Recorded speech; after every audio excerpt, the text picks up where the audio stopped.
mpanangatana avy atsangano ny tana izay na tsy ary tena fa betsaka amin'ny fisindrana tamin'ity taona ity nareo manangatana andreo mividy mitsara le dia makatao sisiny ato nareo makatao sisiny ato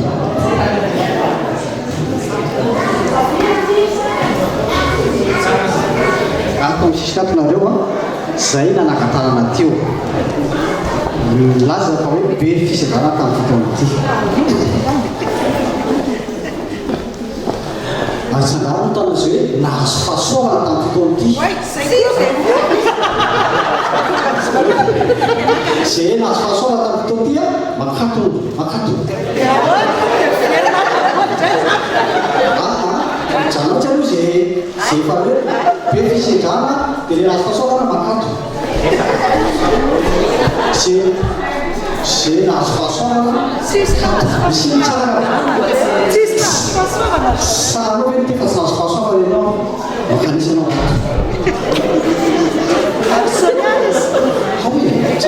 azalena fa nahazo fahasoavana ianao nahazo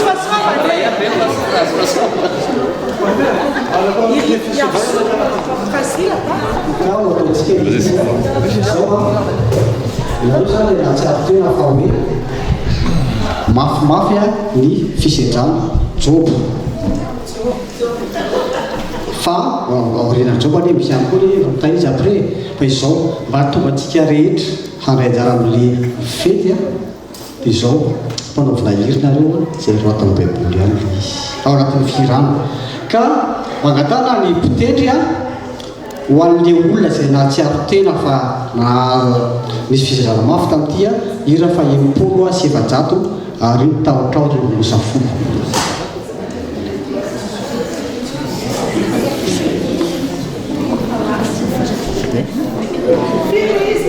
Empolo 700 ary taotrao ry mosafolo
misy fisindrana tamin'ity taona ity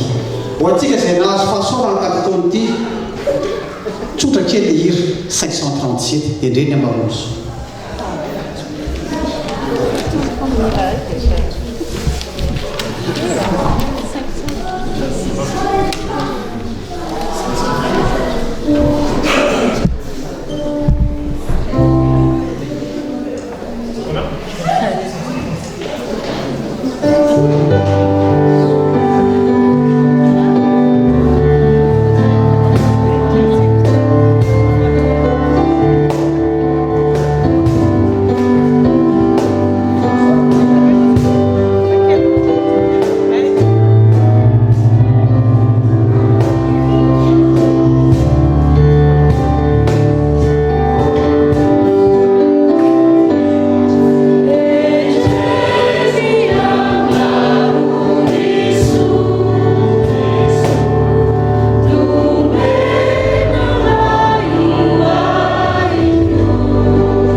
sika nandray anjara mahazo mipetraka isika